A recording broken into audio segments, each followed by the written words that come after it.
आज मैं आप लोगों के साथ जो वीडियो शेयर करने जा रही हूँ हिंदी साहित्य से संबंधित कुछ महत्वपूर्ण प्रश्नोत्तरी का संग्रह है जो आने वाले सभी परीक्षाओं के लिए महत्वपूर्ण है। जिन परीक्षाओं में हिंदी से संबंधित प्रश्न पूछे जाते हैं, ये वीडियो खासकर उन विद्यार्थियों के लिए और भी ज़्यादा इम्पोर्टेंट है जिन विद्यार्थियों ने हिंदी टीजीटी या पीजीटी का पेपर देने जा रहे हैं। चलिए फिर देर न करते हुए वीडियो स्टार्ट करते हैं। यदि आप मेरे चैनल पर पहली बार विजिट कर रहे हो तो प्लीज़ लाइक सब्सक्राइब शेयर ज़रूर कीजिएगा।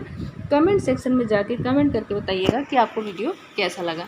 चलिए फिर देर न करते हुए स्टार्ट करते हैं। फर्स्ट क्वेश्चन है, अंग्रेजी भाषा को भारत में शिक्षा के माध्यम से आरंभ किया गया लॉर्ड मैकाले के द्वारा। अंग्रेजी भाषा को लॉर्ड मैकाले के द्वारा भारत में शिक्षा के माध्यम से आरंभ किया गया था। आगे प्रश्न है, हिंदी का आदि कवि किसे माना जाता है। मोस्ट इम्पॉर्टेंट प्रश्न है ये। हिंदी का आदि कवि किसे माना जाता है। हिंदी का आदि कवि स्वयंभू को माना जाता है। आगे प्रश्न पूछा गया है, हिंदी का प्रथम उपन्यास कौन सा है। हिंदी का प्रथम उपन्यास कौन सा है, तो इसका उत्तर होगा परीक्षा गुरु। परीक्षा गुरु के रचनाकार लाला श्रीनिवास दास जी हैं। आगे प्रश्न देखते हैं, हिंदी का प्रथम एकांकी कौन सा है। हिंदी का प्रथम एकांकी कौन सा है, इसका सही उत्तर होगा एक घूंट। हिंदी का प्रथम एकांकी एक घूंट है। चलिए आगे प्रश्न देखते हैं, हिंदी का प्रथम पात्र कौन सा है। सॉरी, यहाँ पात्र नहीं होगा, समाचार पत्र होगा। यहाँ समाचार पत्र होगा। हिंदी का प्रथम समाचार पत्र कौन सा है, तो इसका सही उत्तर होगा उतंड मार्तंड। हिंदी का प्रथम समाचार पत्र उतंड मार्तंड है। आगे प्रश्न देखते हैं, हिंदी का प्रथम पत्रिका कौन सी है। हिंदी का प्रथम पत्रिका कौन सी है, तो इसका सही उत्तर होगा संवाद कौमुदी। आगे प्रश्न देखते हैं, हिंदी के वर्णमाला में कितने स्वर व कितने व्यंजन होते हैं। हिंदी के वर्णमाला में कितने स्वर और कितने व्यंजन होते हैं, ये क्वेश्चन होगा। यहाँ गलत टाइप हो गया है। इसका सही उत्तर होगा 11 स्वर और 33 व्यंजन होते हैं। 11 स्वर और 33 व्यंजन होते हैं। यहाँ ये भी गलत टाइप हो गया है, तो आप लोग ये हम बोल रहे हैं समझ लीजिएगा। 11 स्वर और 33 व्यंजन होते हैं। आगे प्रश्न है, हिंदी के किस समाचार पत्र में खड़ी बोली को मध्यदेशीय भाषा कहा गया है।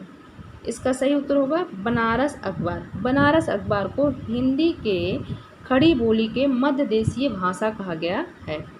आगे प्रश्न देखते हैं, हिंदी का प्रथम कवि कौन सा है। हिंदी के प्रथम कवि कौन से हैं, सिद्ध सरहप्पा, 9वीं शताब्दी इनका समय है। हिंदी के प्रथम गद्यकार कौन से हैं। हिंदी के प्रथम गद्यकार लल्लू लाल जी हैं। हिंदी के सर्वप्रथम गीत लेखक कौन है। हिंदी के सर्वप्रथम गीत लेखक कौन से हैं, विद्यापति जी हैं। हिंदी का सर्वप्रथम दैनिक समाचार पत्र कौन सा है। हिंदी का प्रथम दैनिक समाचार पत्र सुधा वर्षण है। हिंदी के समाचार पत्र पत्रिकाओं पे मैंने ऑलरेडी 2 वीडियो बना रखी है। यदि आप लोगों ने वो वीडियो नहीं देखा है तो उसका लिंक हम डिस्क्रिप्शन बॉक्स में दे देंगे। वहाँ से जाके हिंदी के समाचार पत्र पत्रिकाओं का प्रश्न आप लोग देख सकते हैं। चलिए फिर आगे देखते हैं। आगे प्रश्न है, हिंदी के सर्वप्रथम प्रकाशित पत्र का नाम उतंड मार्तंड।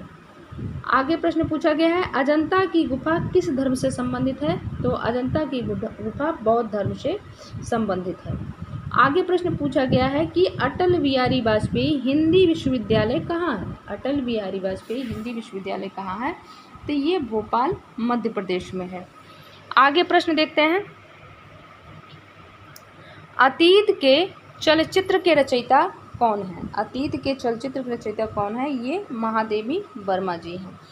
अपभ्रंश का वाल्मीकि किसे कहा जाता है। अपभ्रंश का वाल्मीकि किसे कहा जाता है। अपभ्रंश का वाल्मीकि स्वयंभू जी को कहा जाता है।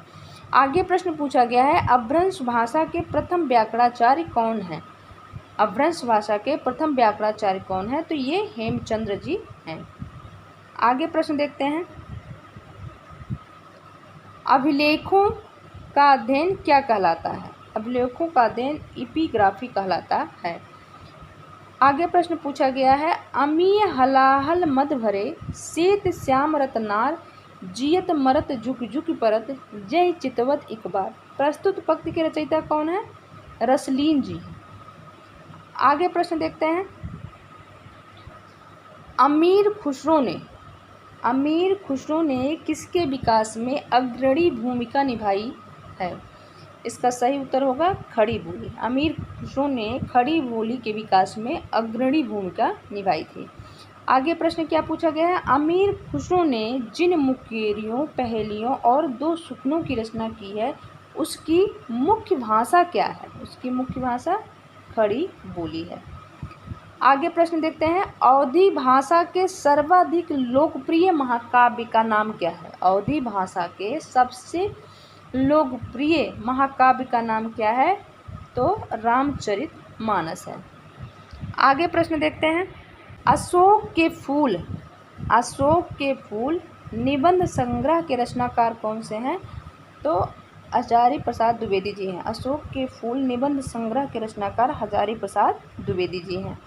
आगे प्रश्न पूछा गया है, अष्टछाप के सर्वप्रथम भक्त कवि कौन से थे? तो सूरदास जी थे। अष्टछाप के सर्वप्रथम भक्त कवि सूरदास जी थे। आगे प्रश्न पूछा गया है, आँख की किरकिरी होने का क्या अर्थ है? आँख के किरकिरी होने का क्या अर्थ है? तो आँख के किरकिरी होने का अर्थ अप्रिय है। आँख के किरकिरी होने का अर्थ अप्रिय होना है। आगे प्रश्न पूछा गया है, आंसू के रचयिता कौन है? आंसू काव्य के रचयिता कौन है? इसका उत्तर होगा जयशंकर प्रसाद जी। अगला प्रश्न है, आंचलिक रचनाएं किससे संबंधित होती हैं? आंचलिक रचनाएं जो होती हैं किससे संबंधित होती हैं? तो ये क्षेत्र विशेष से संबंधित होती हैं। आंचलिक रचनाएं जो होती हैं क्षेत्र विशेष से संबंधित होती है, ये आप लोग ध्यान रखिएगा। आगे प्रश्न पूछा गया है, आचार्य रामचंद्र शुक्ल जी ने त्रिवेणी में किन 3 महाकवियों की समीक्षाएं प्रस्तुत की हैं?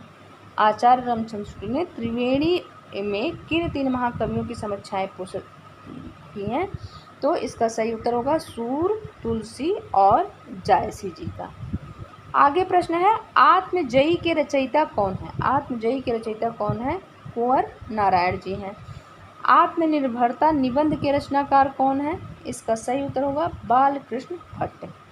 आगे प्रश्न देखते हैं, आधुनिक मानव के हाल का पूर्वज कौन है? आधुनिक मानव के हाल का पूर्वज कौन है? इसका सही उत्तर होगा क्रो-मैग्नन मनुष्य। आगे प्रश्न पूछा गया है, आधुनिक युग की मीरा किसे कहा गया है? आधुनिक युग की मीरा किसे कहा जाता है? तो महादेवी वर्मा जी को कहा जाता है। मोस्ट इम्पॉर्टेंट प्रश्न है। आधुनिक युग, अगला प्रश्न है, आधुनिक युग के चरण कौन है? आधुनिक युग के चरण कौन है? रामधारी सिंह दिनकर जी हैं। आधुनिक युग के चरण रामधारी सिंह दिनकर को माना जाता है। आगे प्रश्न देखते हैं, आंध्र प्रदेश की राजभाषा कौन सी है? आंध्र प्रदेश की राजभाषा कौन सी है? तो इसका सही उत्तर होगा तेलुगु। आगे प्रश्न है, आसमान पे चढ़ने का अर्थ क्या है? ये एक मुहावरा है। आसमान पे चढ़ने का अर्थ क्या है? इसका सही उत्तर होगा अत्यधिक प्रयास करना। आगे देखते हैं प्रश्न क्या है, ईदगाह कहानी के रचनाकार कौन है? मुंशी प्रेमचंद्र जी हैं। आगे प्रश्न है, उर्दू किस भाषा का शब्द है? उर्दू तुर्की भाषा का शब्द है। अगला प्रश्न है, एक नार पिया को भानी तनवा को संगरा जो पानी, यह पंक्ति किस भाषा की है? यह पंक्ति ब्रज भाषा की है। बहुत बार इस तरह से प्रश्न पूछे जाते हैं कि कुछ लाइनें दी जाती हैं और पूछ लिया जाता है इसकी भाषा क्या है या इन पंक्तियों की रचना किसने की है। तो आप लोग इस तरह के प्रश्न भी देख लीजिएगा, क्योंकि इस तरह के प्रश्न भी 2 से 4 प्रश्न जरूर परीक्षाओं में पूछ लिए जाते हैं। आगे प्रश्न देखते हैं, एक भारतीय आत्मा किसे कहा जाता है? एक भारतीय आत्मा किसे कहा जाता है? माखनलाल चतुर्वेदी जी को कहा जाता है। आगे प्रश्न देखते हैं,